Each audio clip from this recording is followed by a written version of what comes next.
Good day and welcome virtually to the Canada School of Public Service.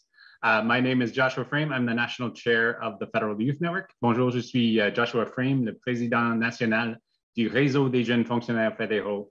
Welcome to the final session of Career Bootcamp 2022. Alors, bienvenue aux dernières séances du Camp de Carrière 2022.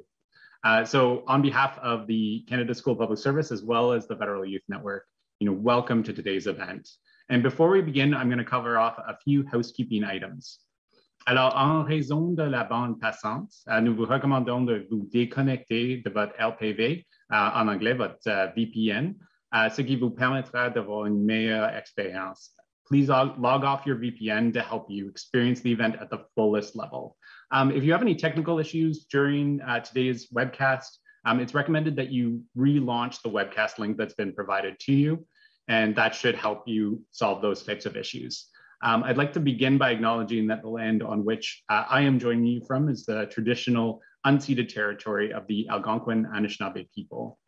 And many of you are joining us from various territories across Canada. I think we have participants joining us probably from every corner of Canada, from coast to coast. So I'd like to take a moment to acknowledge that you're joining us from a diversity of territories across the country, and to be acknowledging of the territories that we're occupying. Please note that you can send your questions throughout the session by pressing the raised hand icon, but we'll also be using WooClap today to put your questions in for our moderator or for our panelists for today's session. And we'll be monitoring those, and you can upvote questions that you want to see. We'll go through that in a little bit more detail a little bit further on in the session. But today's session is en français, le super panel du Camp de Carrière. Demandez-nous ce que vous voulez. So today is really an Ask Me Anything power panel of a number of our panelists from throughout the last 2 weeks. So we'll be going through a lot of different topics through various themes throughout today's webcast.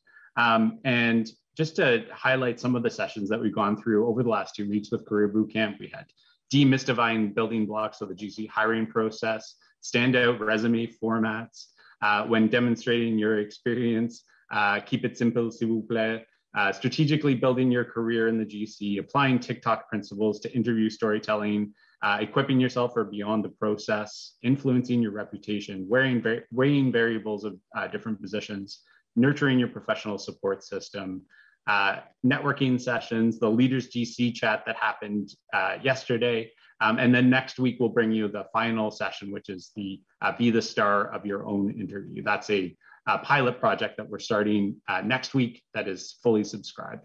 Alors, on a eu beaucoup de séances pendant ces dernières 2 semaines. Et puis, cette camp de carrière est vraiment le plus grand camp de carrière qu'on a déjà eu.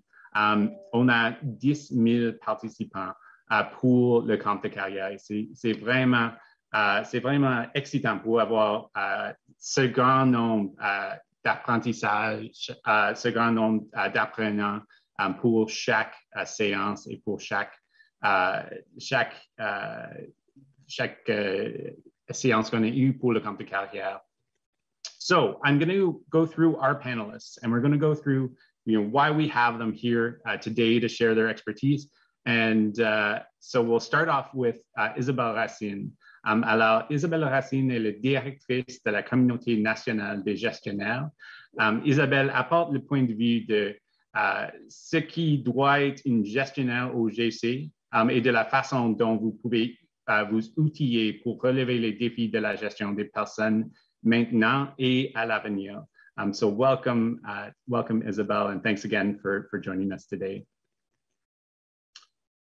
I see we do not yet have Lynne Lariviere with us, but Lynne will hopefully be joining us shortly. Et auparavant, Lynne était au CFP et maintenant est à ESDC. Et Lynne comprend le processus d'embauche complexe du GC et est en mesure d'expliquer en termes clairs ce que nous voulons comprendre des processus des ressources humaines. Next, we have Robert Armstrong. Robert is a frequent flyer with the Federal Youth Network as a speaker, moderator over the last 2 years. And Robert's passionate about learning and official languages in the Government of Canada. Robert understands how you can become a well-rounded employee with all the tools that you need to succeed. Thanks very much, Robert, for joining us today. Next, we have Eve Grébert. Eve est une jeune et nouvelle fonctionnaire qui a développé son réseau et établi sa réputation. Elle est une collaboratrice clé dans de nombreux dossiers qui la passionnent. So welcome very much, Eve, and thank you for joining us here today. Next, we have Muhammed Ali Khan. So Ali's name is synonymous with collaboration. He's passionate about human connection. Ali currently focuses his efforts in giving voice to those who deserve to have a seat at the table. So welcome very much, Ali, and thank you for joining us. Just to mention as well, Ali is the Diversity Inclusion Lead for the Federal Youth Network. Alors, il est le responsable de la diversité et de l'inclusion pour le réseau des jeunes fonctionnaires fédéraux. Next, we have Caleigh Miller. Caleigh is one of Canada's free agents. Welcome, Caleigh, and is working from the North and stays connected with her colleagues and those working on HR files she's passionate about. Currently working on inclusion, diversity, equity, and accessibility at the Canadian Northern Economic Development Agency. Alors, merci beaucoup, Caleigh, pour nous joindre aujourd'hui. Et finalement, on a Audrey-Anne à Racine. La dernière, mais certainement pas la moindre, Audrey-Anne est la présidente du réseau étudiant GC et sans relâche pour s'assurer que les étudiants qui travaillent partout au GC ont la possibilité de vivre des expériences de travail enrichissantes. So we already have a huge list of questions for our panelists today. This is going to be a fast and furious, sorry, I might have just hit a trademark there, but a fast and furious panel in terms of the pace that we go through, because we really want to get through as many of the questions that we've seen over the last 2 weeks as possible. So we have a list of questions that we've compiled over the last 2 weeks. And then we have questions and the ability for people to participate via Woo Clap and add your questions to this discussion. So to do that, you will go to wooclap.com, wooclap.com/CBC28. So if you enter that in your web browser, you'll be able to see that discussion. You'll be able to select and enter your questions and then upvote the questions that you want to see. So we encourage you to go to that platform. And also, we'd like to keep this discussion going. So throughout today's session, we have thousands of participants joining us from across Canada, and we'd like you to share your thoughts on social media using the hashtag CBC_CDC. So use that on Twitter, use that on Facebook, use that on Instagram, use that on any platforms that you want to interact with us. And that can also, allow us to respond to those questions later on to see, what are those thoughts that you have. And I have a second screen here. I'll be taking a look at the questions that come in on Twitter as well. So feel free to share your thoughts that way as well. Okay, so in terms of our session today, so we'll go through those prepared questions. We'll go through the open Q&A in terms of the questions that you're providing us with. So in terms of more specific instructions for WooClap, so wooclap.com/CBC28. And participants can enter questions by clicking the ask your questions by clicking on this icon, green message bubble icon. In the ask your questions by clicking on this icon, green message bubble icon, participants can click on the clap hands icon to upvote a question. So enter your questions there and upvote the questions that you want to see. We'll pose the most popular questions to our panelists. Alors, pour les participants, vous pouvez entrer vos questions en cliquant sur l'icône de bulle de message vert et où c'est écrit cliquez sur cette icône pour poser une question. Alors, en cliquant sur cette bulle, vous pouvez voter pour les questions que vous voulez voir en utilisant le clap hands bouton. Et puis, on va poser ces questions à nos panélistes. Okay, so without further ado, we will now go into questions by theme. So we're going to try to cover off each of these themes over the next 80 minutes and make sure that we have an ability to really cover off the most popular questions that we've seen. So, Caleigh, we will start with you. So the question is, and I'm sorry, because I said Caleigh and it's Caleigh. So Caleigh. Okay, perfect. So the question is, I heard that in government, it's expected that one of your references should be your current boss. Is this a strict rule? And what advice would you give to those who don't feel comfortable using their current manager as a reference for various reasons? Very common question, very common concerns that people have. Selection boards do often ask for your current manager to provide a reference, but we're finding more and more frequently that folks coming from outside of government and many other companies no longer provide references at all. So it's becoming more challenging. Inside of government, my best advice is if you don't feel comfortable or you're not able to provide that reference, reach out to the HR contact or someone on the selection board proactively. And that's the key piece, proactively, to explain and maybe give some other options, figure out what you might be able to do. Perhaps you have a different manager, maybe there's a colleague that you work closely with, perhaps it's a client. So for me, working in HR, in many cases, the clients that I'm working with would be in a better position to talk about what I do day to day rather than the person that I report to. I also had a situation like this many years ago where I had a strained relationship with my supervisor, and my supervisor told me that they were going to provide me with a bad reference. Super awkward situation, makes it really challenging, but I explained it to the board and I gave them some other options of people who they could contact that would be in a position to speak to the qualifications they were looking to assess. They ended up contacting 4 references plus my supervisor. Ultimately, I was offered the job and the board told me that they appreciated that I was honest and I gave them a heads up. My supervisor told them exactly what I had explained to the board beforehand, and my other references were able to explain how I met the criteria. So this is something that happens commonly. Look for other options, talk to people. If you're able to repair those relationships, then I strongly recommend doing that. But the best bet is to be as proactive as you possibly can. Absolutely. That's some great advice. So thanks very much for sharing that. So we'll go to one of our next questions. So the next question we had was, do pools really expire? So I was in a qualified pool that just expired in December, but a hiring manager told me that would not be a problem because they don't really expire anymore. Is this true?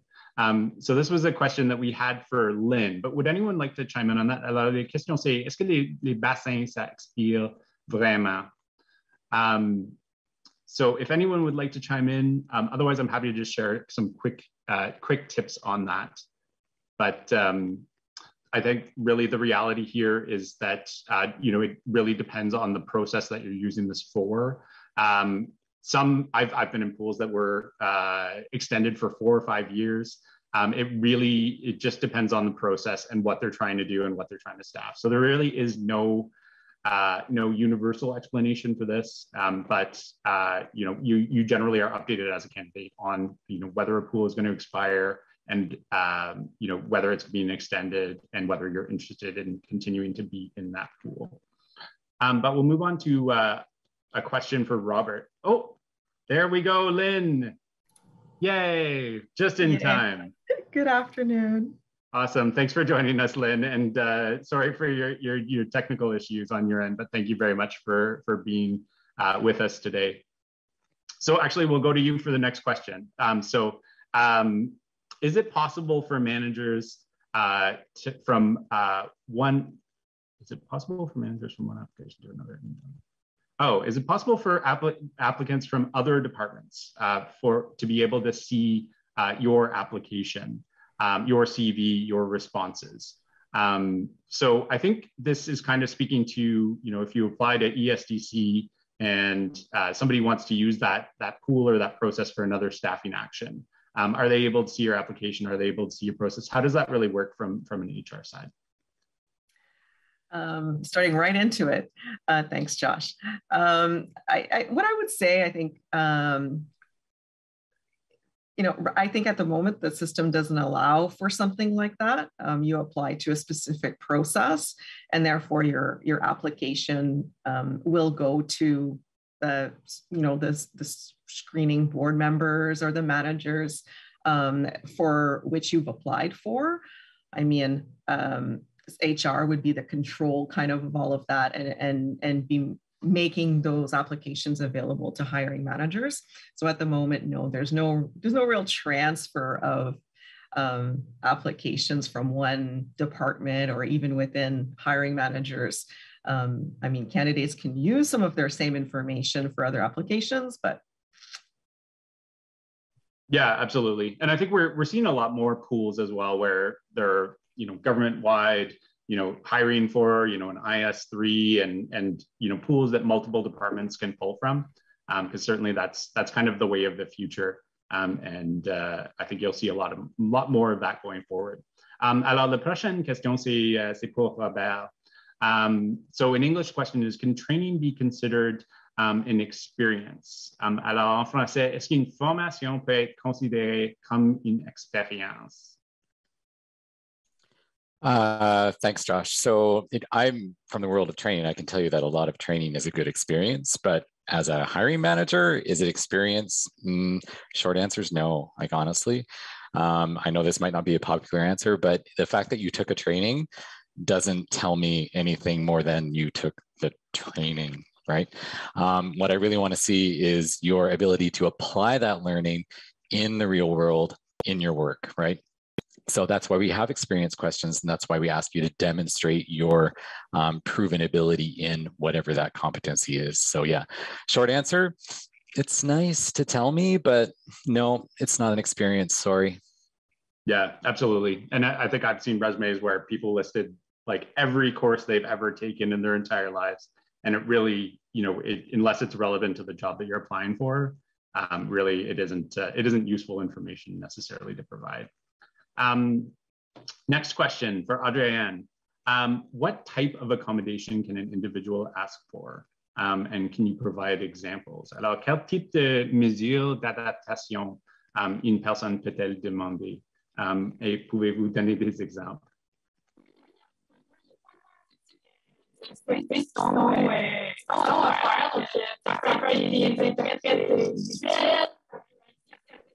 And sorry, Audrey-Anne, we're having some issues with your audio. Maybe we'll just come back to you in a second. Okay, we'll just go ahead to the next question. Sorry, Lynn, again, this is for you. But is there a time limit on when you can ask for an informal discussion about being eliminated from a process? How does one respond to unhelpful or unclear feedback in an informal post-interview? Alors, y a-t-il un délai pour demander une discussion informelle sur l'élimination d'un processus?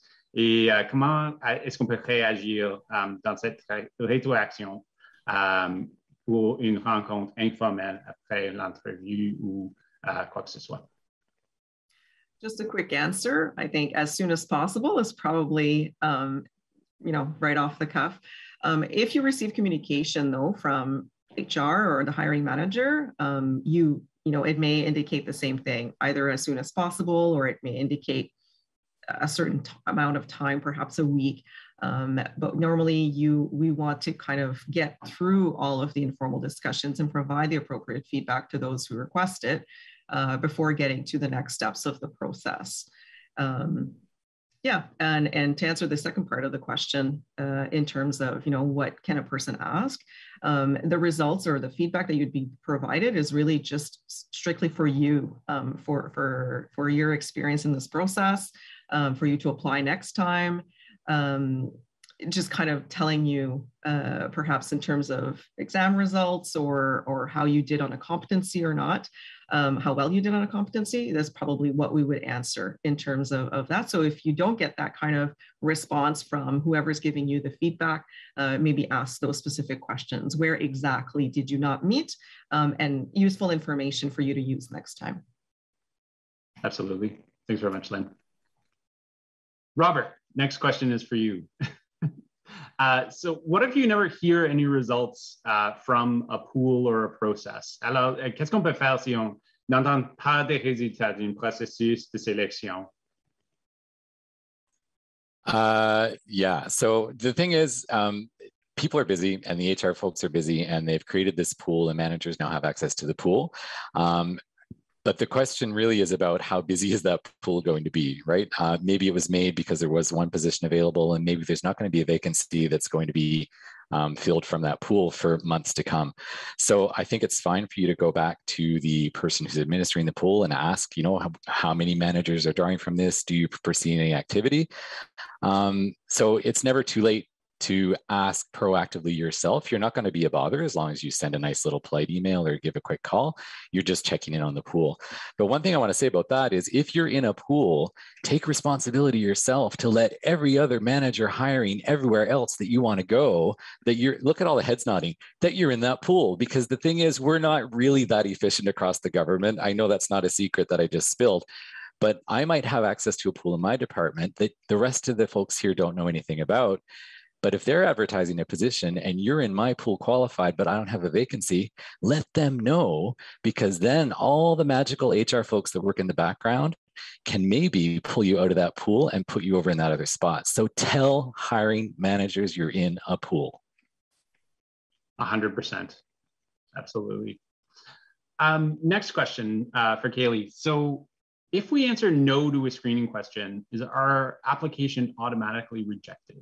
Alors, si vous répondez non à une question de présélection, est-ce que notre application est automatiquement rejetée? So not necessarily. The best thing to do, look at that statement of merit criteria on the advertisement. Anything listed as an essential education or essential experience is almost always going to be required to move forward in the process. But sometimes assets or, you know, education or experience for the assets can be applied at screening. If you have them, indicate that you have them. The other thing I would say is if you think you might have the experience, but you're not sure, do not self-screen. Do not eliminate yourself. If you think you might have it, say yes, explain how, and let the selection board be the ones who do the screening. Do not eliminate yourself. Absolutely. Great answer. Okay, so next, so we'll move through this theme over to career path. So the first question we have there is for Isabelle. So the question is, what advice would you give to those of us who have been moving up the ladder quite quickly and who perhaps want to pump the brakes a bit to focus on other priorities, family, etc., without stunting our professional progress? This is, sorry, Isabelle, this is a kind of a hard-hitting question for our first question for you. Mais en français, quel conseil donneriez-vous à ceux d'entre nous qui ont gravi des échelons assez rapidement, qui veulent peut-être freiner un peu pour concentrer sur d'autres priorités? Yes, thank you. I actually did that. So it's a great question. I was in an accelerated program when I started my career, and then I decided to stay at level with acting opportunities for many years. I was really looking to build competencies closer to the leadership competencies at the time, but also taking mandates that spoke to me, but also provided flexibility to having a young family at the time. So when I was ready for my career to speed up again, I guess I just started to look and seek for opportunities. A best piece of advice that I'd have is don't compare the pace at which your career is progressing with that of others. I mean, we tend to do that, but it doesn't mean that if you pause, you won't expedite afterwards. That's what happened to me when I started seeking. I ended up jumping like from level to level and picking up the speed, and I kind of reached my peers at the same level afterwards. So I'd say seek what is right for you and mandates that energize you where you can excel no matter the level. Absolutely. Great advice. Merci beaucoup, Isabelle.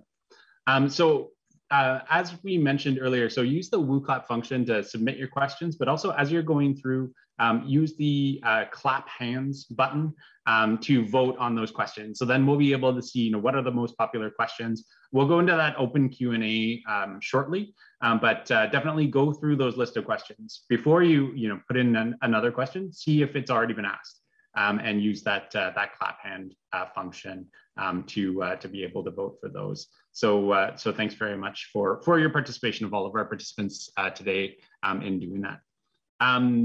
Isabelle, une autre question pour vous. Alors, si vous deviez choisir entre avoir une bonne équipe et gestion ou travailler sur un dossier intéressant, un dossier qui vous passionne, que choisiriez-vous? C'est une question très difficile. I'd say ideally both, but if you have to really assess what's key for you as an individual, there's an employee who absolutely needs to be passionate about the nature of the work, others who need to be inspired by who they report to. For myself, I've learned over the years that my leader is important to me, so is the culture of the organization, and I need a job where I feel like I can bring about change, make a concrete contribution, and advance a file through partnerships. So do your research about your own needs, learn about the team dynamics of the team you might be joining. Those are key factors in your daily work. So those are things I keep in mind when making my choice. Mais de façon plus importante, c'est comme je l'ai mentionné, faites une analyse de vos valeurs au travail. C'est ça qui va vous permettre de sentir, de déterminer c'est quoi qui est important pour vous essentiellement. Donc, est-ce que c'est que votre emploi soit aligné avec une de vos passions? Est-ce que c'est d'apporter une contribution particulière? Est-ce que c'est d'appliquer certaines compétences ou si c'est l'environnement de travail qui est vraiment clé? Donc, c'est de vraiment essayer de rechercher, faire cette évaluation-là pour vous, puis ça va être différent d'un individu à l'autre. Absolutely. Robert, over to you. So, je suis tout à fait d'accord avec Isabelle, là, mais je crois que la question est un peu comme loadée, right? So this question is a tricky one because the thing is, if you had to think about the rest of your life and you're right, it's about values. Do you want to be passionate but be surrounded by toxicity? Your answer should be no, right? Rather, if that was your real choice, go for the super team and the amazing management. And if that's not an exciting file, trust me, your amazing team and your amazing manager will find your passion and hook you up with something better. That place where you're passionate but surrounded by toxicity, that toxicity is not going to help you out. So that would be where I would lie if it was a real stark choice, honestly. Yeah, absolutely. I think, yeah, you hit the nail on the head. A good team, a good manager is a great place to start, and definitely key to having a work life that is happy and where you can really drive, that work that you're passionate about, whether or not it starts off in that role. Ali, next question is over to you. So what is your advice to an entry-level public servant whose management doesn't dedicate efforts to mentorship and guiding one through career opportunities? Where else can you seek this kind of information or guidance? Thank you, Josh. I think this is a great question. And oftentimes when I'm participating in these types of events, I want to make sure I'm centering my responses on the experiences of these exact people, frontline individuals, entry-level staff. And we need to not pretend that, this is not a reality for a lot of our colleagues. It is a huge issue because we're in systems in which the people that these entry-level employees will be reporting to, they likely will not have a good idea as to the depth and breadth of what's out there in terms of government, because they're oftentimes going to be subject matter experts that made it to a supervisory position or a team leader position. So what I encourage people to do is take ownership of their own careers and ensure that they're not really reliant on their immediate management team. Now, that's not to say that there's not a lot of great managers and supervisors out there that are looking to support the employees in their career development. But what we should do is still take ownership of our own careers. And specifically join employee networks. These are the places where you're going to find this information that and they're going to allow you to sort of bypass that particular level. And you're going to be able to connect with people horizontally and vertically, different networks, different departments, and that's really going to add to the repertoire, add to your skills and experiences. So do not be beholden to, don't put all your eggs in one basket. see what's out there, join the different networks, join different committees, newsletters. The GC tools are huge.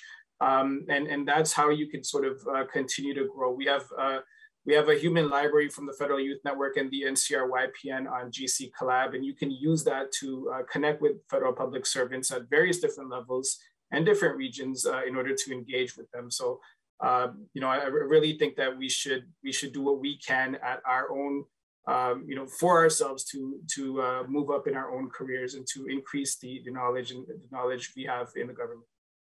I'll leave it there. Absolutely. Robert, do you want to add to that, or Isabelle? Ali covered it. That's amazing. Awesome. I just add that, as Ali mentioned, there's great recordings, also previous events on career management. I guess the National Managers Community has some, FIN has some, but the networking is key, horizontal networks, and build a network outside of your team. Yeah, absolutely. So the next question relates to the frequency of changing jobs. So is there an appropriate amount of time to consider remaining in the same position? And do you have any advice in this regard? Alors, en français, est-ce qu'on devrait changer de poste souvent ou moins souvent? Y a-t-il suffisamment de temps pour envisager de conserver le même poste? Et quels sont vos conseils? Alors, on va commencer avec Robert. C'est une bonne question. Moi qui est là depuis plus de 20 ans, mais qui est resté dans un poste pour plus de 10 ans, mais comme je peux comme voir les deux côtés de la médaille. But the thing I really have to say is I do get suspicious as a hiring manager when I see that people have jumped around. Isabelle's nodding from the manager side, thanks. And not because it's not right to do so, but you do have to wonder whether somebody has accumulated that expertise and comfort and whether they've really mastered that level, right, or that position. I understand that people change and there are circumstances and that's all good, but if there's a pattern, you do have to wonder, don't you? And so I think the question really is, how can you explain your job history? How can you tell that story? And I think it's really important for me, for example, who had an opposite moment where I was 10 years in the same spot. That's the risk of looking at that is that I was stagnating for 10 years, but in fact, it was very much the opposite because I felt every year that even though I was in the same position, same level, every year was different. It was a crazy place and we did all sorts of neat things. And every year it was like I was in a new job. So that's how I can tell that story. So it's the opposite when it comes to job hopping, right? What is the story? Is it because you were so skilled and incredibly proficient at that position that you were seen as talent, you were plucked out and you were given a cool assignment? That's a good story to tell. Is it because you were super bored and really wanted to climb too high too fast? I'm not going to be too convinced that you have what it takes to last with me as the hiring manager. So it's about telling the right story and knowing where you want to go and how. Absolutely. Isabelle, do you want to add on to that? Grébert stole exactly what my thoughts were. So it has to be linked to the story of what's happened in your career. But ideally, you need to show that you've learned something before you're moving on. But there are exceptions, opportunities that come really quickly. There's different career paths. There's examples of employees who've moved too fast and then needed to stay at level for longer, really to catch up with regards to the competencies. So as a hiring manager, it is true that if I see someone that's really like moving quickly and a lot, it will raise some questions. And so I will have to dig deeper through the interview process to understand like what's going on. So that's where the story becomes really important. Yeah, absolutely. I think at FIN, we certainly talk about, you know, every organization, agency, department in the government of Canada has probably 15 total levels. So, you know, trying to get through those levels at a rapid pace is not necessarily going to work because eventually you're going to get stopped. Eventually you're going to reach a point where, okay, actually I don't have the experience to become a director because I've been a manager for 4 seconds. You know, there is no, you know, reason to try to sort of over accelerate that pace. I'm going to circle back to Audrey-Anne pour les questions par rapport aux accommodations. Et puis, la question c'était qu'est-ce qu'on peut avoir pour nous accommoder dans le processus de sélection? Et puis, on va discuter de cela un peu. Oui, j'espère que mon son fonctionne pour cette fois-ci, je m'excuse. Donc, oui, il peut y avoir plein de services offerts comme des interprètes gestuels, des services de lecture, l'utilisation de formats adaptés. La Commission de la fonction publique a une page dédiée justement à vous parler des mesures d'adaptation en matière d'évaluation. C'est l'unité d'adaptation en matière d'évaluation. Il y a un numéro de téléphone, une adresse courriel si jamais vous avez des questions. Moi, je vous encouragerais à aller voir ça, mais effectivement, il y a des ressources qui sont offertes, puis il y a des mesures d'adaptation qui peuvent être mises en place pour faciliter vos évaluations. Awesome. Very helpful. So thanks very much, Audrey-Anne. Okay, so we'll move on in terms of our questions. And as I noted earlier, so use the woo clap function to upvote those questions. That will help us understand, what you want to see. So there are thousands of people joining us today for the webcast. So this gives you an opportunity to say, okay, that's the most important question to me. That's what I want to hear. But also, share those thoughts on social media. Use the hashtag CBC_CDC. We'll be able to keep track of what you want to hear that way as well. So definitely use the woo clap function today to upvote those questions. Alors, s'il vous plaît, utilisez le fonction woo clap pour avoir vos questions et pour qu'on peut les demander à nos panélistes aujourd'hui. Isabelle, question for you. So what has been your single best career decision so far? Alors, quelle était votre meilleure décision de carrière jusqu'à présent? Oof, that's a hard one. I guess accepting special projects that felt like they were stretching me. And picking jobs based on the nature of the work.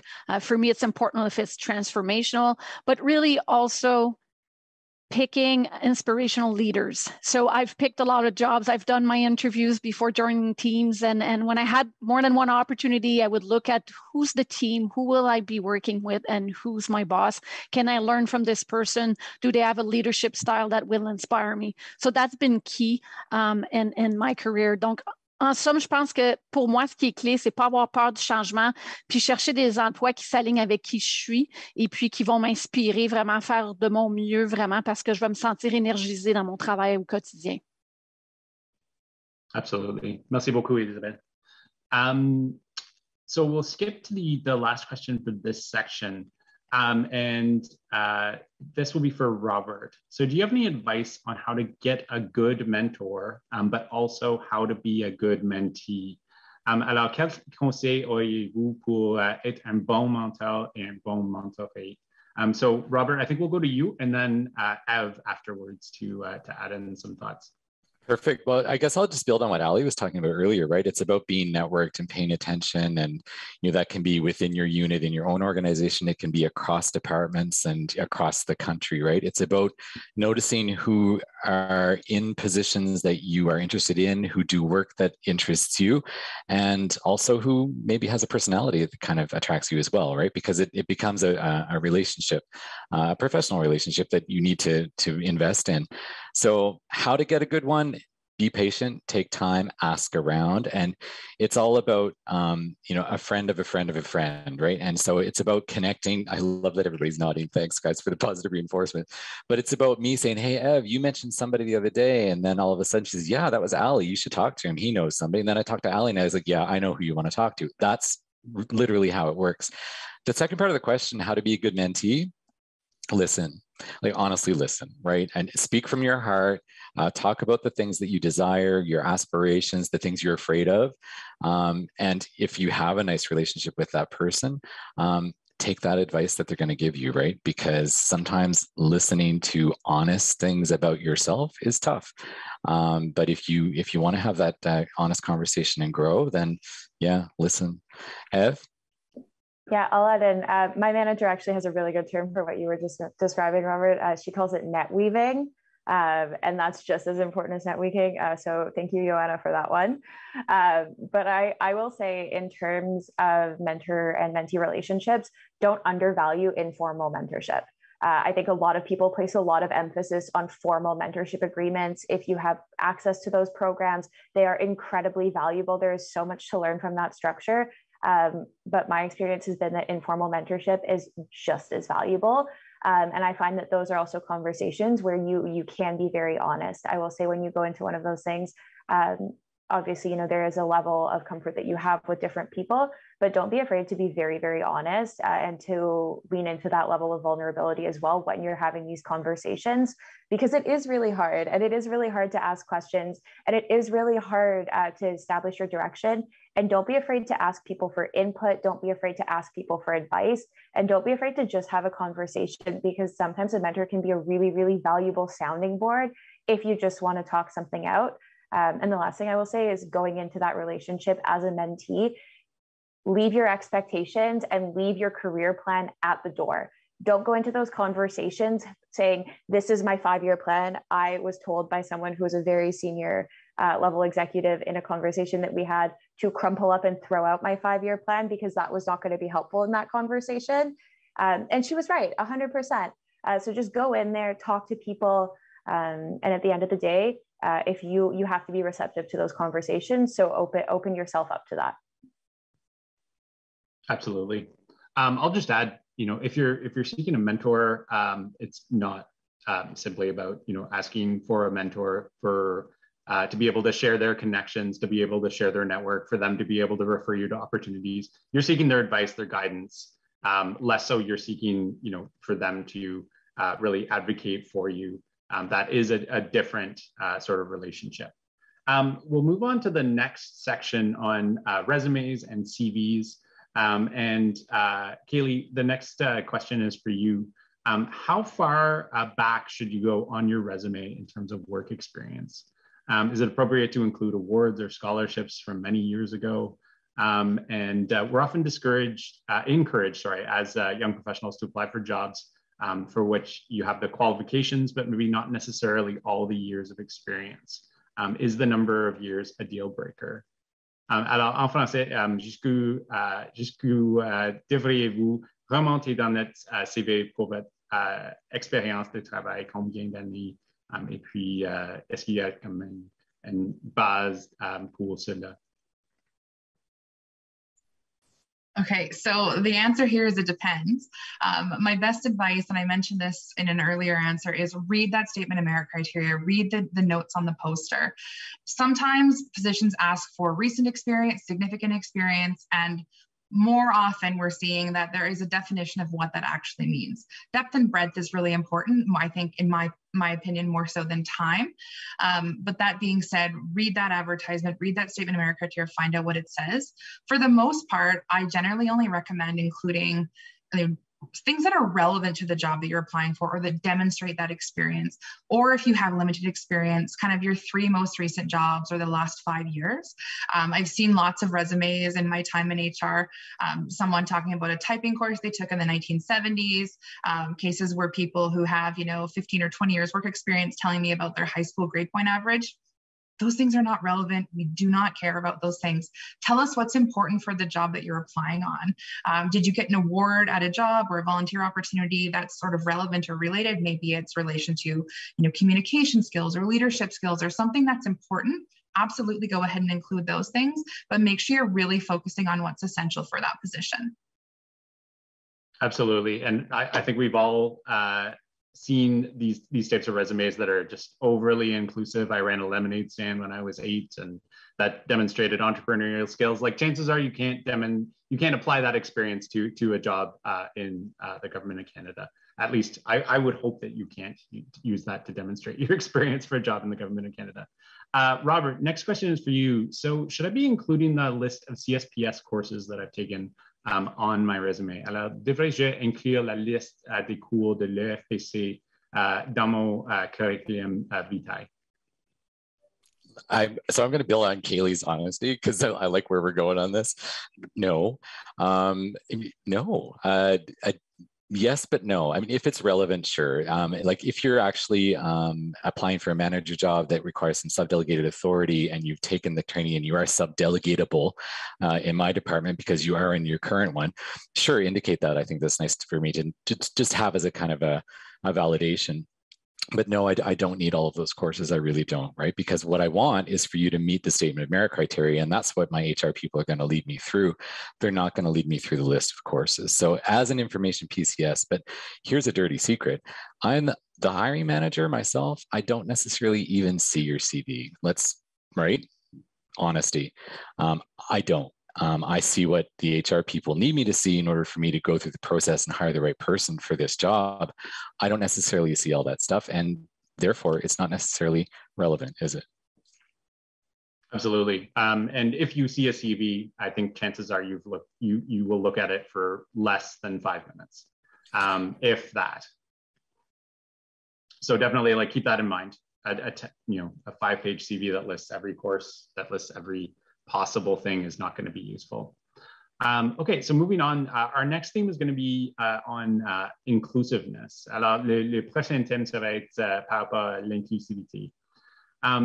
So Ali, next question is for you. So what strategies would you recommend for those of us who are often discriminated against, held back, and may find it difficult to find mentors or coaches? En français, la question c'est quelle stratégie recommanderiez-vous pour les employés qui sont discriminés et qui ont de la difficulté à se trouver un mentor ou un coach? Ali, over to you.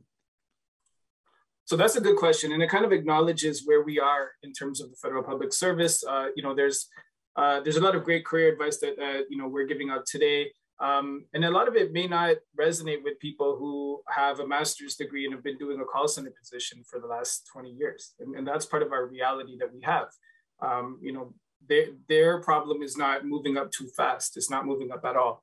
So how do we acknowledge that? I mean, there's a lot of diversity, inclusion initiatives out there, but as Tupac said, I don't see any changes. In the ground reality, our organizations are at the top and middle dominated by white, cisgendered, able-bodied people. And at the bottom of the organizations, that's where we're finding a lot of our diversity. And that continues to be the trend. And I think we need to kind of explore a little bit more the relationship that the direct report, like the supervisor, the manager, the PMA, and the employee has in sustaining and maintaining the status quo that we have within our institutions. And given that this is a reality that we should acknowledge, then we need to start diversifying the way people kind of invest in the development of their careers. And this is something I really hope people, I really hope people practice and adhere to in their day-to-day. So don't put all of your eggs in one basket. Don't rely entirely in terms of your career development on what's happening in your immediate workplace. This is where you can use the greater tools that are available to you as public servants to start making connections with people outside of that immediate workplace and join these different networks. We have to start valuing the importance of these networks that we have in the federal public service and start valuing the skills that people obtain by working on initiatives, on projects together on these networks, because they can contribute to making the public service more transformative, more inclusive, of course, more diverse. So join employee networks. This is what I would tell people. If you're having these issues at your, in your immediate workplace where you're being held back, because that is definitely a reality for a lot of our colleagues, well then join, we have the Anti-Racism Ambassadors Network. There's the Knowledge Circle of Indigenous Inclusion, not a network, but it's a great organization to support the career development of employees, the Federal Black Employee Caucus, the Network of Asian Federal Employees. There's so many out there.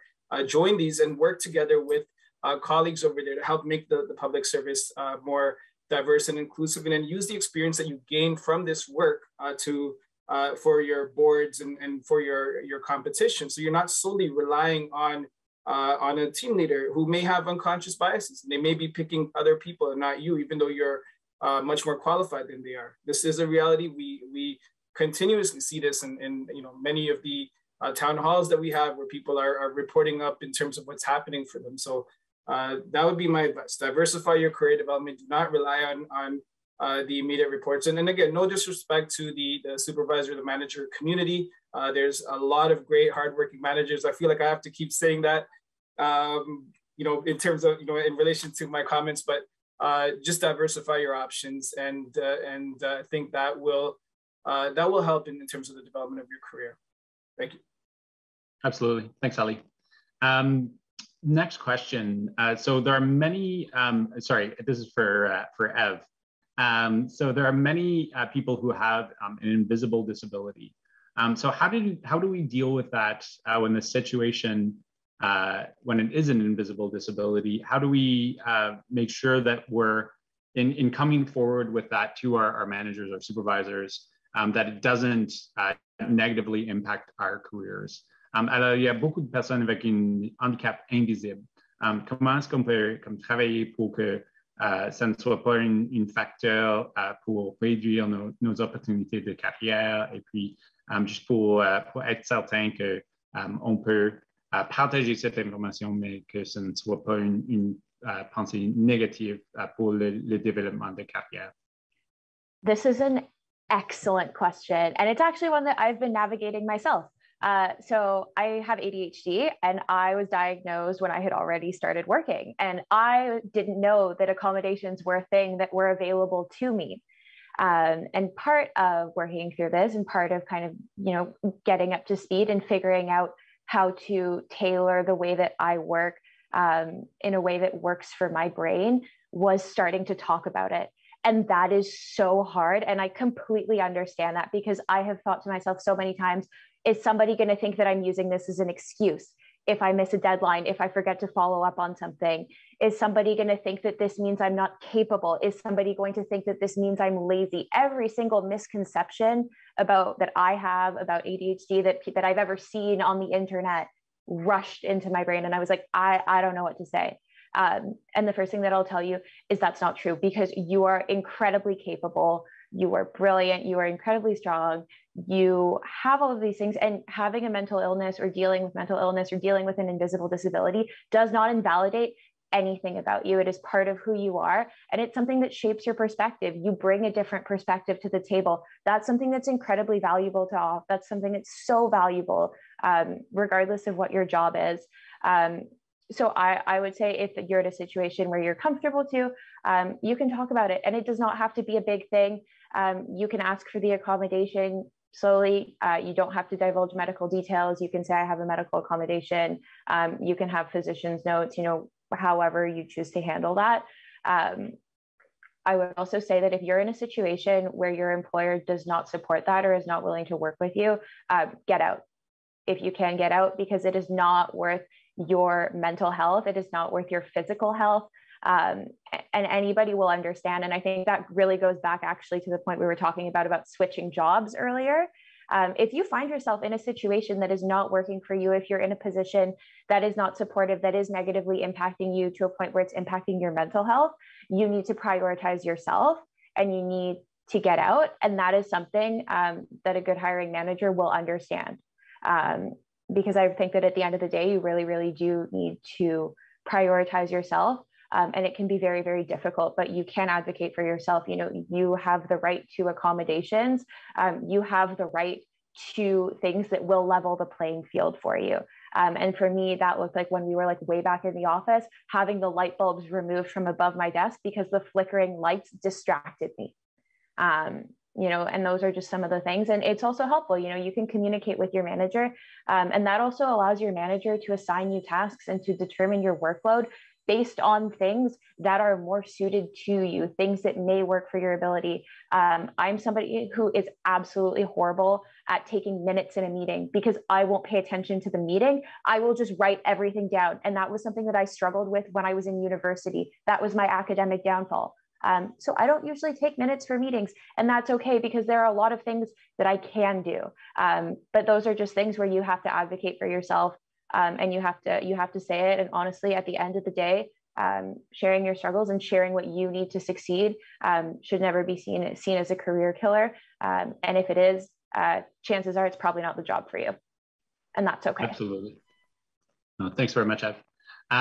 Lynne, from the HR side, do you have anything you want to add in terms of invisible disability or disability, and sort of self-ID working with your manager?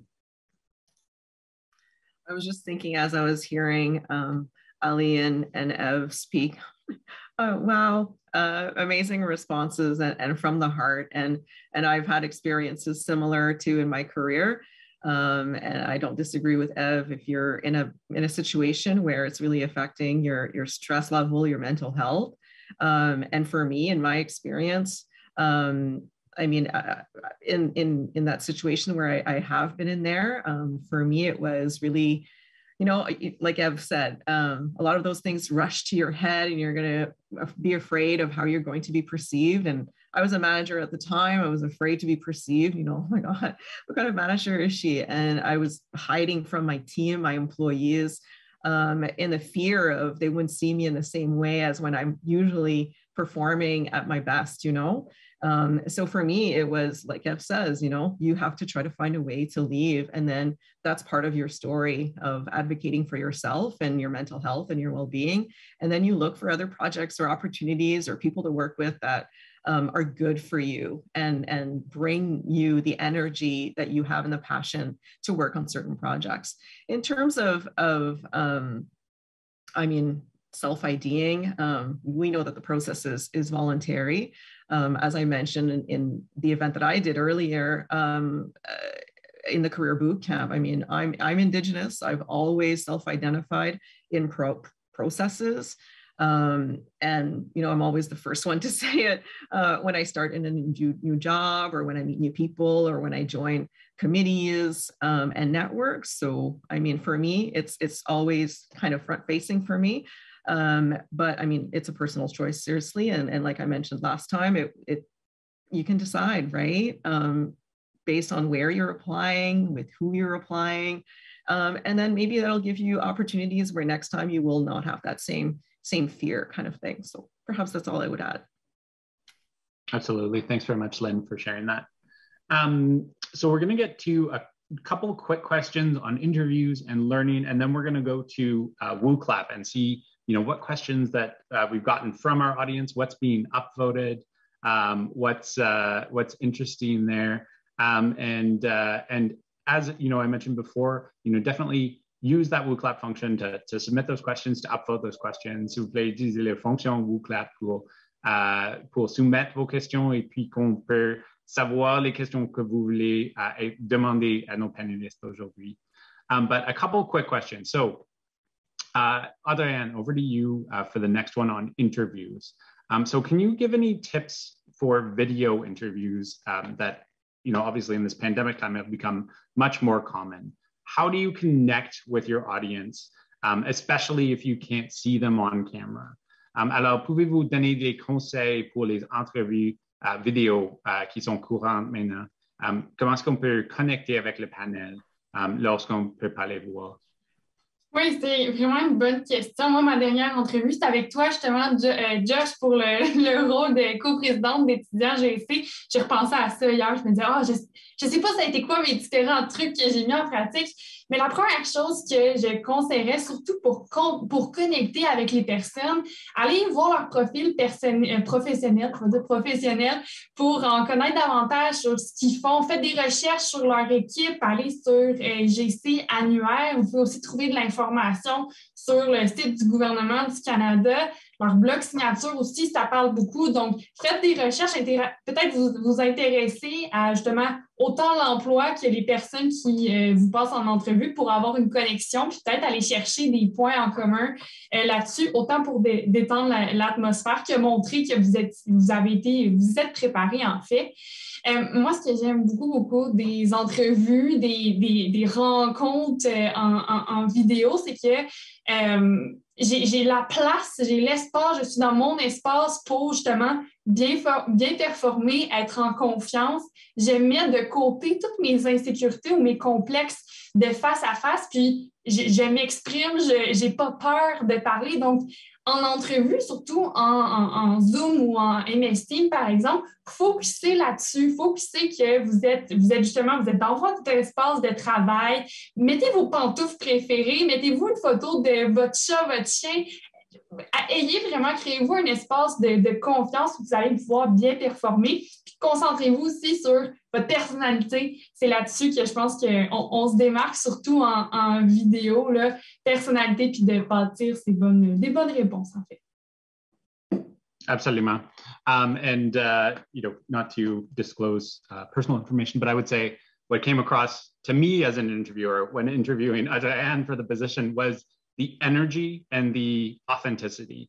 And that, I think, is, if it's very easy to convey a low level of energy in a video interview, and to be, you know, just, I'm responding to this question in a, you know, relatively monotonous voice. And you just, as an interviewer, you just wonder, like, is this how the person is all the time? Or are they nervous? Are they, you know, what is going on? So like conveying, you know, some energy, some enthusiasm, it's almost like you need to up it like 200% on a video interview compared to an in-person interview. But that's just my advice. Ali, next question is over to you on learning. So what if my manager says that I only need to do mandatory courses at my department? How can you hold your managers accountable for the learning goals that you've discussed? And sorry, this is kind of a long question, but we'll just go with that for now. Yes, good question. And look, I just want to say, we've given a lot of great advice, like, you know, throughout Career Bootcamp for the last couple of weeks. And, you know, a lot of great actionable advice that people can use to kind of move up in their careers. And I know folks are really interested in making changes within government, but, you know, I just want to say, if you're going to go into leadership, do not be a bad leader. It is such a critical job that we have in the federal public service. This is the #1 reason why people quit their jobs, is because they have a poor relationship with their immediate supervisor. So be a good leader, study leadership principles, be a servant leader, help remove roadblocks for your employees, understand your employees, find out what they need and help them reach their aspirations. Don't micromanage. It's 2022. There's literally no job I could think of in the federal public service that requires that as a skill, to be a manager. So it, you know, it has such negative effects on you know, workplace culture, on toxicity. Just don't do it. There's no reason to do it. Empower your employees. Implement Take Me With You. Bring them on board. Teach them you know, different aspects of government that they may not have access to in their current roles. And you know, lastly, to paraphrase Maya Angelou, people will always remember how you make them feel. So be that leader that removes these obstacles from their way, that encourages and uplifts people, that creates a vision for them, and helps them realize it for their own career and for also the benefit of the department and the agency that they're in. Look, in terms of this question, I would certainly advise people to, again, diversify what they diversify how they do their career development. Don't put all your eggs in one basket. And you're going to be in situations where you might not have the best manager. We're going to spend you know, roughly 25, 30 years of our careers in the federal public service on average, let's say. And you might have some really great managers, and you might have some who are not as skilled, right? And so again, the onus is on us. Take the ownership of your career and ensure that you're investing in your own learning outside of your immediate workplace. I'll leave it there. Josh, if you don't mind, can I just jump in on what Ali said about leadership? 100%. I think that leadership requires a very specific skill set. And what we see really often is people progress through their career and they build up a technical skill or a soft skill, but they become subject matter experts. And they think that once you get to a certain level, you will automatically transition into leadership. And with the way that things are structured in the public service, at least from what I've seen for the most part, yeah, you do have people who get to a certain level and there are expectations that you take on leading a team or you kind of manage in that sense. I will say that if you ever have the opportunity to participate in hiring a co-op student or an FSWEP student or working with a co-op student, that's a really, really, really valuable opportunity that I would take, even if you're more junior mid-level in your career, because it does teach you a lot about what it actually is to manage a team or to manage people. And it is very, very hard. There's a lot of things that you have to build into your timelines that like you don't necessarily see beforehand. But what I will say is it is very possible to build a career and to advance a career without working in specific management. And you can be a leader and not a manager. And those things do not need to go hand in hand. They are not one and the same. There are so many opportunities to demonstrate leadership and to show leadership in the public service. And I'm going to plug networks because those have been very, very, very good to me. And I've really enjoyed being part of those. Those are great ways to demonstrate leadership. But as you're thinking about your career and your career goals, you can advance your career and you can hit senior levels and you can really, really advance without necessarily entering the executive ranks or without entering those like high level management ranks. You know, you could be somebody who maybe decides that they want to go be an advisor in a deputy minister's office. You could be someone who becomes a senior policy advisor. You could go become a subject matter expert. You could go be a senior UX designer somewhere if you wanted to. And those are all jobs where you can go and you can be very skilled, where you don't necessarily have to manage people if that's something that you're not interested in. So don't think that you can't become somebody who is a leader and who does manage to advance their career. If you don't manage people, you can do it both ways. There's multiple ways, and that would be my 2 cents on leadership. Absolutely, yeah. Merci beaucoup. Et puis maintenant, on va ouvrir la fonction WooClap pour voir les questions de nos participants. So now we're going to put WooClap on screen and see what your questions are. What are your burning questions for our panelists? Okay, so we have a lot of questions in there. So I see that some of the text gets a little bit cut off, but I will therefore ad-lib what I expect. Oh, perfect. There we go. Excellent. So now we see them all on screen. Alors, merci beaucoup à nos participants pour avoir mis ces questions dans la fonction WooClap. So I see the most popular question is, many advancement opportunities are not advertised, such as fast track talent management, or these types of opportunities. But how do you figure out? I'm just going to kind of make it up as we go along. How do you figure out how to find those opportunities? How do you find those areas where you can really be sort of fast tracked, or where it's a more accelerated program? How do you determine what's available to you as an employee? Robert, I think I see you wanting to chime in as far as I can tell. The WooClap questions have me so stirred up. So they're good, keep them coming. And this is a good one. And so I'm going to actually hope that maybe other managers will support me in a minute, because one thing that I want everybody to understand is that those fast track advancement opportunities are actually not fast track. They're investments in time, right? So they might look fast, but they're actually not. So let's be clear. But I see in the question, there's a question about, language training, for example, or accelerated development programs, or acting assignments and stuff like that. Generally speaking, let's be clear, those are not for junior level positions, because junior level positions, there's a lot of people. We are a pyramid. That's how it's shaped. But at a certain level, we need to talk about talent management, because we need to feel out who's ready to advance to those management positions, who's ready to advance to the executive tables, for example. And those are generally not open to all kinds of things. We're looking at people who have the language skills, who have the experiences, who have a whole litany of things that we could go through, who are ready almost, right? But who need this or that in order to be fully ready. So they may not be advertised to all, but they're certainly discussed at management tables. So if you want to know more about it, just ask.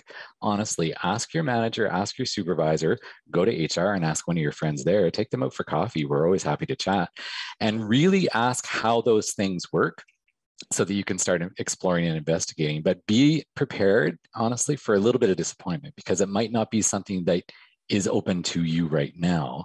But the good thing is, once you've asked the question, somebody's explained it to you, now you can look ahead and say, interesting, I want that next year or the year after, or whatever. So that's the best advice I could give on that. Yeah, absolutely. I'm going to jump to the second question on this list, and that is around becoming a manager. Alors, c'est peut-être une bonne question pour Isabelle. Alors, si j'aspire à devenir une gestionnaire, mais que je suis employé, est-ce que les formations s'offrant aux gestionnaires à l'école de la fonction publique sont accessibles pour moi? So if I'm wanting to become a manager, I'm not currently a manager, can I access the training? So stuff like the management development program, if I'm aspiring to that in the future. Alors, qu'est-ce que tu penses, Isabelle?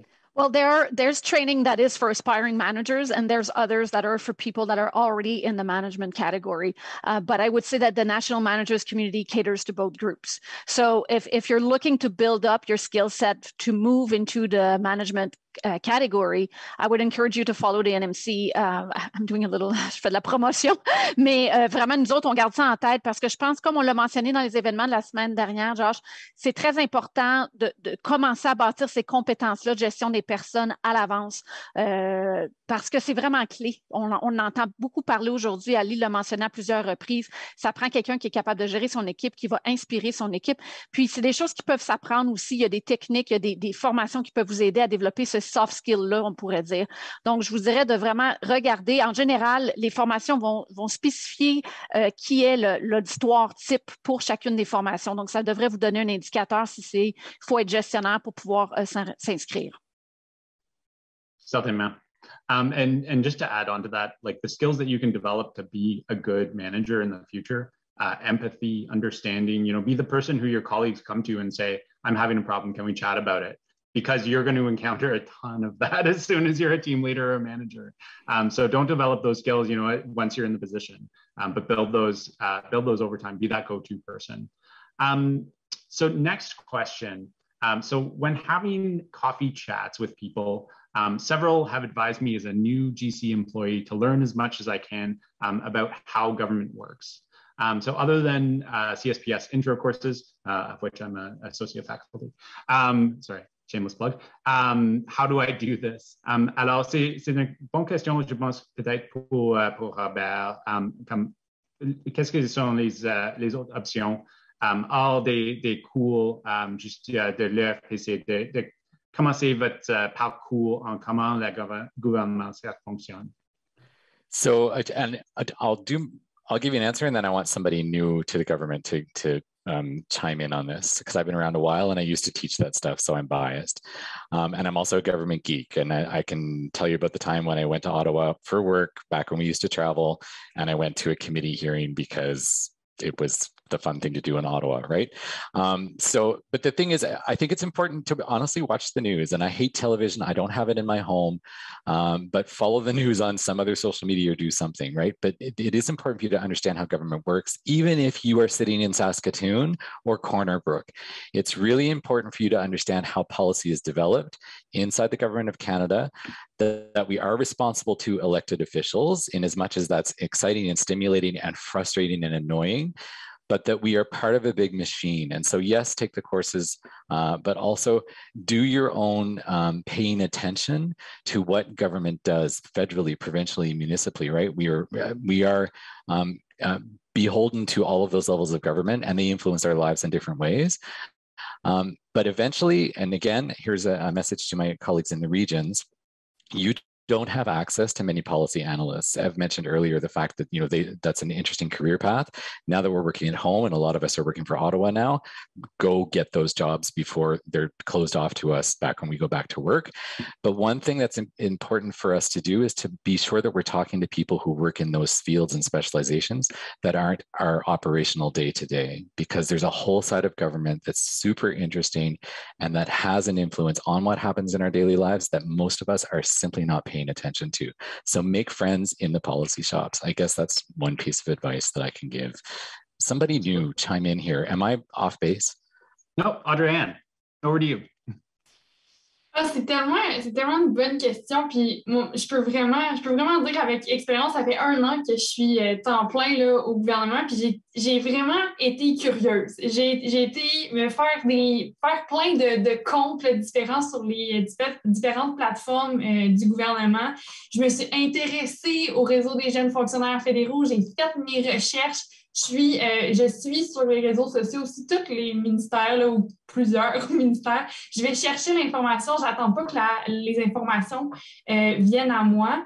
Même chose pour, là on parle des cours de l'École de la fonction publique. Le réseau des jeunes fonctionnaires fédéraux aussi ont plein de belles capsules qui vous aident à en apprendre davantage sur le gouvernement, mais moi, ce que je dirais, c'est de ne pas avoir peur de faire ses propres recherches, de poser des questions, d'être curieux.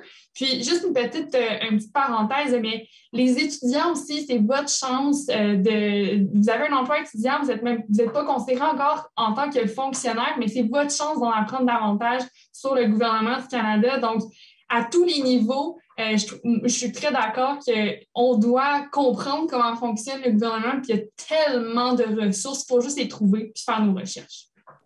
Josh, est-ce que je peux ajouter quelque chose sur ce point? Oui, certainement. Chaque département dans la branche de communication font une analyse de l'environnement public tous les jours. Every department does a public environment analysis every day. And if you can, in your department, depending on how it works, get yourself on that list.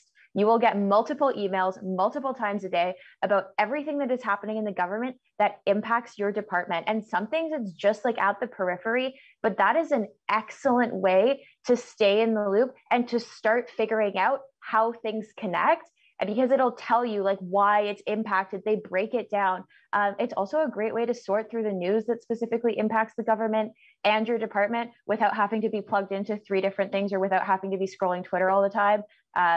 So that is a pro tip that I learned this year from my manager. I'm actually sharing that with you all. Thanks very much. The next question, how useful is GC Connects? I think that could be an entire session unto itself, but do managers look at it actively? I'm just going to say quickly, in terms of the use of GC tools, they are evolving. So the next GC tool is being launched and piloted right now. And your use of GC tools is one thing, but also there are a ton of things outside of the GC tools in terms of career advancement, Facebook groups, different ways that people are being hired. Don't limit yourself to just using the GC tools. Look at all of the tools that have been provided and go to our resources page to check out, that list of resources and see what works for you. But we'll go on to the next question. Caleigh, we'll go to you for this one. How far in advance of the end of a term contract do you recommend to start applying for other positions? Alors, combien de temps avant la fin d'un contrat est-ce on devait essayer d'avoir une autre position? Do it immediately. Do not wait till you get close to the end. Our processes in government are horribly, terribly slow for many, many reasons. So I would say if you're a term and terms can also be ended early. So that's something to keep in mind as well. Make sure you're applying, make sure you're networking, make sure you're letting people know that you want to stay in government. Advocate for yourself, work hard, hustle. When you get indeterminate, you can kind of play around a little bit more, but I think as long as you're a term, there's always that bit of instability that's there. And when I was a term, I was hustling constantly trying to get that indeterminate position. I applied on everything that I could possibly think, even positions that were lower level from where I was at. Do not wait until you're supposed to be given 30 days notice in writing. Some departments have policies that say 90 days, but honestly, your term could be ended for whatever reason, lack of work or something's changed. So don't wait. Absolutely. Great advice. And just in terms of, we have some common themed questions around end of term. So we'll just move on to another topic. So that for the next question, can you apply to job postings for levels higher than your substantive or only for assignment? Is qualifying in a pool the only way to get promoted? Alors, pouvez-vous postuler pour les nouveaux postes qui sont à un niveau supérieur? Comment est-ce qu'on peut avancer dans nos carrières? Who would like to take this one? Lynne, we haven't heard from you in a little while. Over to you. I can answer. And I would probably bring it back to what Caleigh mentioned earlier about really look at the statement of merit criteria and really look at the experience that the job advertisement is looking for. And yeah, if you feel, I tell this to people all the time, if you feel like you have the experience and the skills required and you can provide concrete examples of how you meet those, for sure apply. It's like Caleigh said, don't screen yourself out. The hiring manager will determine if you meet that requirement or not. And so if you feel like you could meet and provide, concrete examples of that, then do so. Absolutely. Lynne, the next question I think will go to you as well, which is around wanting to gain experience, but having some job security. If you have an indeterminate position and accept an assignment, deployment, or secondment, Do you lose your indeterminate position? So maybe we can just very, very quickly walk through assignment, deployment, secondment. I think it's unclear for new public servants, and anyone else, if you'd like to chime in, feel free.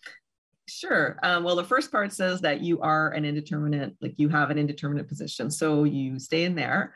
A deployment is really an opportunity at the same level. So if you are indeterminate, you would not lose your indeterminate status. Your new department would have that, they would find out that information and would deploy you at the same group and level or equivalent.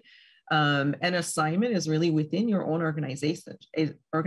So I'm with ESDC. I can move around within ESDC for an assignment that may be more interesting, or for a short time period to gain more skills, develop experience. And so that's just internal to your organization. A secondment is a similar situation, except that it could be with a different organization. And so you could possibly go for a year or 2 years, again, to work to gain different experience. And you would go with, your position you would keep in your home organization, but you can go on secondment for a certain period of time. Awesome. That's very helpful. Thank you very much, Lynn. So we have a lot of questions. We have about sort of 5 minutes left for this discussion, but I'd like to touch a little bit on where we're at in terms of leveraging the talent that we have. And I see the next question is, how is the federal government working on better utilizing their talented employees? I'm going to go to Ali for this question, but sort of reframing that around that diversity and inclusion aspect. What are we seeing, from central agencies, but also as an employee? How can you be leveraging your talent? How can you be sort of putting it out there? So you're not relying on, a system or a processor, but you're able to sort of make the best of your experience as an employee. Thanks, Josh. Yeah, I mean, in terms of an employee, I think it's critical for employees to join associations of other groups of employees that that have similar lived experiences. So we're going back to the talk on the employee networks or the employment equity networks. That is really where you can kind of build your skills and abilities. Especially again, if you find yourself stuck at like the bottom parts of the organizations where you find that there's not many opportunities. We know workplaces where you might be competing with 12 or 13 people for one position on, for a team leader job, or go into, business expertise or whatever the different positions are available. It can be extremely difficult, particularly if you're not given these sorts of opportunities as an employee, particularly if you're in the equity group. So joining other groups and making these types of movements where you're diversifying your opportunities will help as an employee. There's a lot of different initiatives happening in the federal government to increase representation. There's the Building Black Leaders program coming out of the Atlantic Federal Council. That's excellent. And there's different aspects of that program that will happen in Ontario region and the Western Territories. There's initiatives to increase the board members, the diversity amongst board members, because studies have shown that having diverse board members increases the diversity of the people that are being hired. So there's initiatives out there to build these groups of talented employees that we can continue to mentor, and like Mentorship Plus and Sponsorship Plus from OCRO. So a lot of great initiatives out there, but again, it's until we see some real impactful change, which can take long in a bureaucratic environment that we're in, it's really upon us to take ownership of our own careers. Thank you. Absolutely. So we are basically at the end of our time, but I wanted to give you each sort of a 10-second opportunity to say, where are you now, and where did you want to be or where did you think you wanted to be when you grew up? So, Caleigh, we'll start with you on this one. Alors, où est-ce que vous êtes maintenant et qu'est-ce que vous avez pensé que vous voulez être quand tu étais adulte? Well, when I was in kindergarten, I wanted to be a Care Bear. I work in HR now as a bit of a disruptor, and I'm still not sure what I want to be when I grow up. Maybe still a Care Bear. Awesome. Thanks, Caleigh. Audrey-Anne, à vous. Moi, plus jeune, je voulais être pédiatre pour aider mon prochain, puis aussi connecter avec les plus jeunes. J'aime ça être avec les enfants, si on veut. Puis je me suis rendu compte au cégep que j'aimais pas ça du tout, mais dans le sens les cours obligatoires. Puis je me suis rendu compte aussi que je pouvais aider autrement mon prochain. Puis je pense que j'ai trouvé ma place. Puis mon début de carrière commence très bien en aidant les étudiants qui ont des questions. Donc, voilà, moi, je suis très contente d'où je suis en ce moment. Certainement. Merci beaucoup, Audrey-Anne. Robert, over to you. So when I was younger, I wanted to be a diplomat, but like, I wanted to be the ambassador, though, to like another planet. So like Star Wars was big when I was a kid, right? So kind of that. I'm not that, but I did write the Foreign Service exam twice, once before I even had finished my undergraduate degree. And let me tell you, I still remember the awful interview that I went through with the good cop, bad cop routine that Global Affairs made me go through. And I refused to turn in my brother, who in the scenario had been in some imaginary country arrested for drug running, and I was mad at my brother at the time, so I wasn't going to like bribe the officials to get him out. And that's why I'm not working for Global Affairs Canada today. So just, not that I'm bitter, it's okay. It's all good, family first. Isabelle, à vous. Je pense que je voulais être une princesse / ballerine. Puis, comme Audrey-Anne, moi aussi, je voulais m'en aller en sciences pures. Je voulais être physiothérapeute. Puis, j'ai réalisé, les sciences pures, c'est pas pour moi. J'ai fait de la sociologie. J'adore ma job en ce moment. Je crois vraiment qu'il y a un impact. Il faut s'assurer que les gestionnaires soient capables d'avoir ces conversations-là avec leurs équipes, d'avoir les soft skills. Et puis, dans le futur, je sais pas, j'aurais peut-être être fleuriste dans une autre carrière quand j'aurais pris ma retraite. Ça serait super cool. Funny days, Isabelle. Ali, over to you.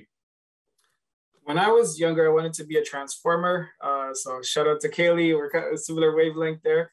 But obviously that did not materialize. I'm not half car. What I really wanted to do, what I really enjoy doing in the government is just supporting grassroots networks, as you could probably tell, at the regional and national level. So that's it for me. Awesome. Thanks very much, Ali.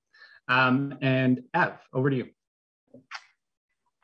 When I was 7, I decided that I wanted to be a lawyer, and I really wanted a cat. And I wrote a contract in pink glitter gel pen that had like a cat feeding schedule. I like outlined what would happen if I forgot to feed the cat. I like outlined my backups.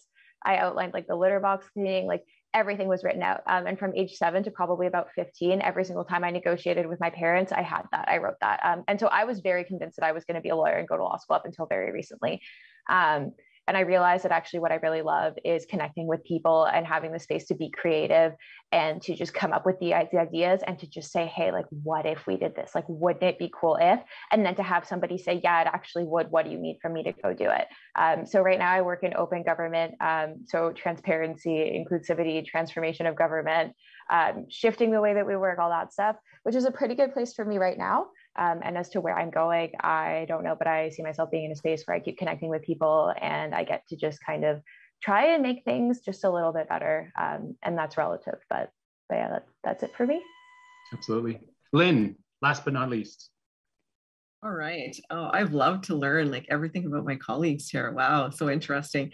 And I've sat on multiple Foreign Service officer boards. So that's really funny that I hear Robert talking about that. My dream was to work in corrections. I have been thinking about that since I was 4 years old.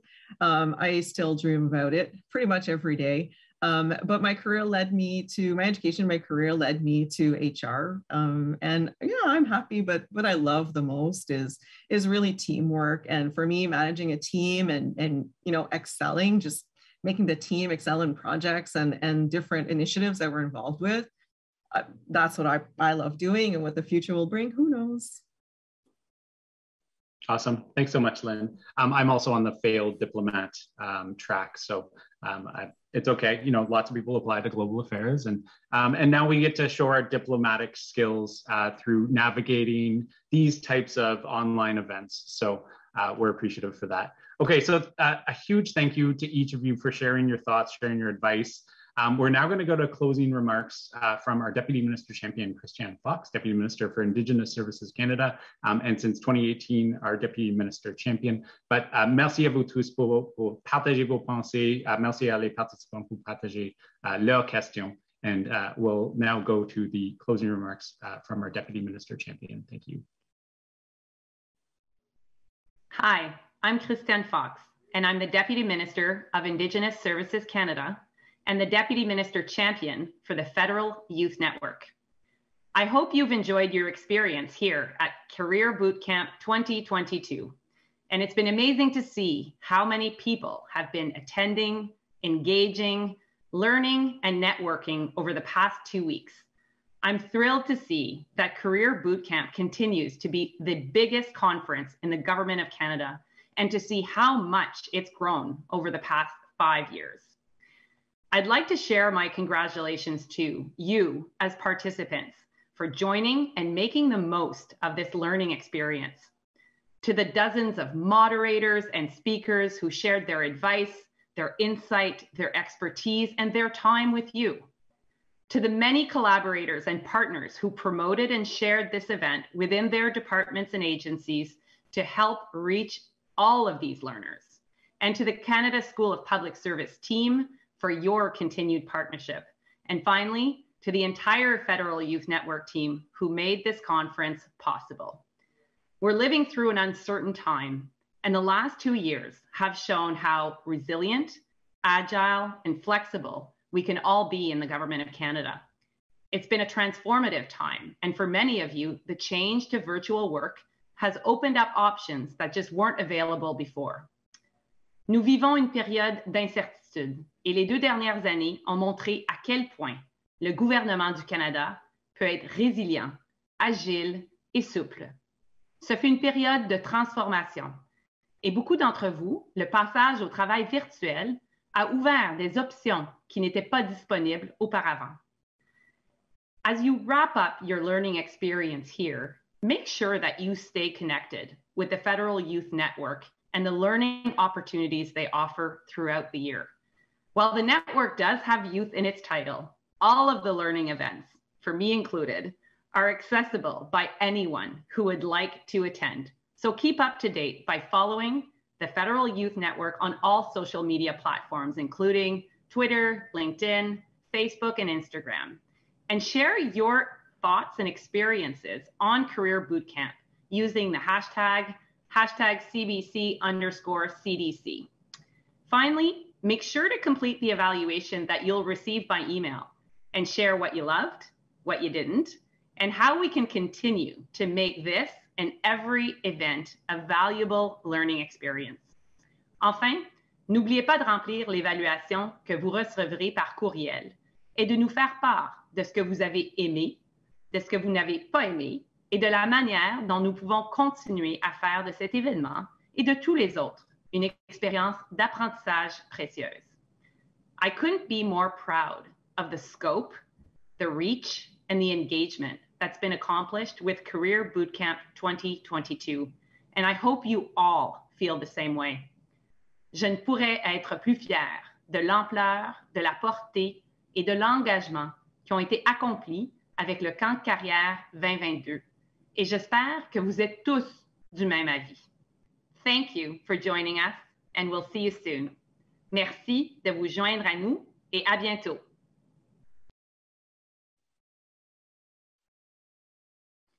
Okay, so we are back, but that brings us to the end of today's webcast. So first off, networking session will be happening right now. So go through the V Expo and join us for a networking session after using the WonderMe platform. We're happy to engage with you, chat with you, connect you with whatever you're looking to be connected with via that networking session. So definitely join us for that. Mais ceci met fin à notre événement d'aujourd'hui. Alors, merci beaucoup à Audrey-Anne, merci à Caleigh, merci à Grébert, merci à Isabelle, à Ali, à Lynne, et puis pour partager leurs connaissances avec nous aujourd'hui. And your feedback is important to us, as Deputy Fox mentioned, so please complete that electronic evaluation and share what you want to see our programming do over the coming year. The school has many more events to offer you. I encourage you to visit their website to keep up to date, register for all future learning opportunities. And the Federal Youth Network, we deliver career related events and programming throughout the year. So definitely stay connected with us, stay connected via social media and via any platforms where we can share and collaborate with you. But once again, thank you all for joining us today. Have a wonderful day. Et merci à tous nos participants pour nous joindre aujourd'hui, à les 10 000 participants pour le camp de carrière. Et ceci met fin à le camp de carrière 2022. So thanks very much. And this brings us to a close for Career Bootcamp 2022. Thanks very much, everyone. Have a great day. Merci.